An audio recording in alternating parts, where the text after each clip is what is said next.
இன்றைக்கி நம்ம திரைவம்ச நிகழ்ச்சியில் இயக்குனர் சிம்புதேவன் இயக்கத்தில் வெளியே வந்திருக்கிற போட் படத்தை பற்றி பார்க்க போகிறோம். இந்த படம் 2ஆம் உலகப் போருடைய இறுதி கட்டத்தில் கதை ஆரம்பிக்குது.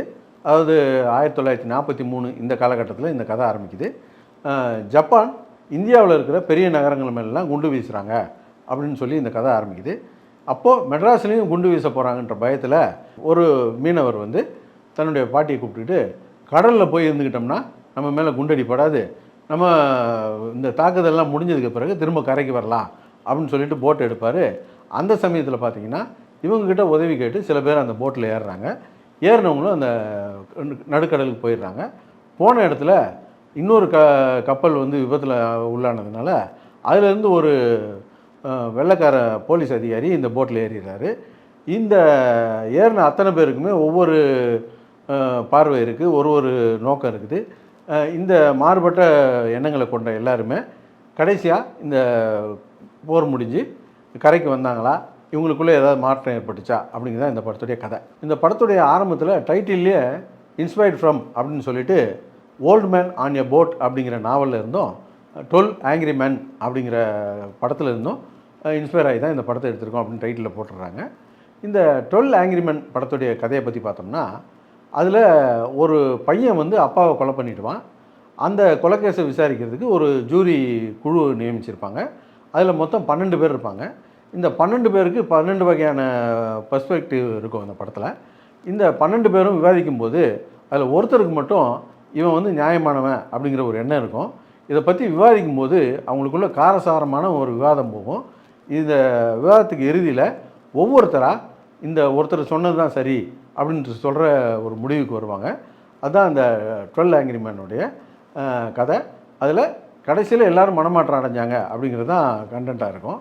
இதில் வந்து இந்த போட்டில் போன வெவ்வேறு எண்ணங்களை கொண்டவங்க கரையில் வந்து சேரும்போது இவங்களுக்குள்ள மனமாற்றம் ஏற்பட்டுச்சா அப்படின்னா அப்படி எதுவுமே மனமாற்றமே ஏற்படல. போன மாதிரியே வந்து இறங்கிட்டாங்க. இதுதான் இந்த படத்தில் இருக்கிற பெரிய சிக்கலை. இந்த போட்டில் வெவ்வேறு விஷயங்களை விவாதிக்கிறாங்க. குறிப்பாக ஜாதியை பற்றி விவாதிக்கிறாங்க, மதத்தை பற்றி விவாதிக்கிறாங்க, வைலன்ஸ் நான் வைலன்ஸை பற்றி விவாதிக்கிறாங்க. இது எல்லாமே வலுக்கட்டாயமாக புகுத்தின மாதிரி தான் இருக்கிறத தவிர எதுவுமே ஒரு இயல்பிலே இல்லை. அப்புறம் திரைக்கதையில் சுவாரஸ்யம் வரணுன்றதுக்காக ஒவ்வொரு கேரக்டரும் ஒவ்வொரு பொருளை எடுத்து மறைச்சி வைக்குது, அல்லது ஏதோ ஒரு விஷயத்தை எடுத்து மறைச்சி வைக்குது. அது எதுவுமே எந்த சுவாரஸ்யத்தையுமே கொடுக்கல. அப்புறம் பார்த்திங்கன்னா போட்டில் போய் இருக்கிறாங்க. இப்போது நடுக்கடலில் என்ன மாதிரியான சவால்களை இவங்க சந்திக்கிறாங்க அப்படின்னா, கப்பல் ஓட்டையாயிடுது.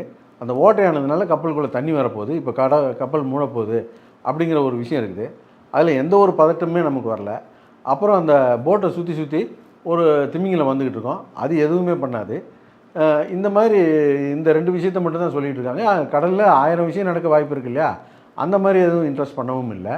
ஒன்று இந்த படத்தை ராவாக பண்ணியிருக்கணும், அல்லது ஒரு சினிமாத்தனமாக பண்ணியிருக்கணும். இவங்க சினிமாத்தனமாலாம் சில வேலையை பண்ணியிருக்காங்க. இப்போ இந்த மார்வல் யூனிவர்ஸ் மாதிரி இந்தியன் தாத்தா யூனிவர்ஸில் இந்த படத்துக்குள்ளே வந்துச்சு. அதெல்லாம் கொஞ்சம் காமெடியாக தான் இருந்தது. கொஞ்சம் சினிமாத்தனம் உள்ளே வந்த பிறகு முழுசாக சினிமாவை கூட பண்ணியிருக்கலாம்.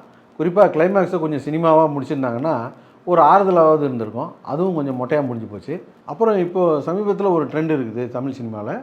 ஒவ்வொரு 4 சீனுக்கு நடுவில் ஒரு சாப்டர் 1 சாப்டர் 2ன்னு மாதிரி ஏதோ ஒரு டைட்டில் கொடுத்து பண்ணுறாங்க.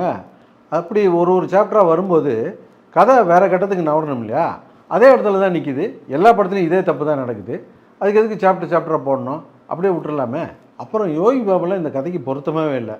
இந்த மாதிரியான கதையில் ஒரு ஹீரோவாக நடிக்கும்போது அதுக்காக ஒரு சின்ன ஒரு சேஞ்சாவது இருக்கணும்ல.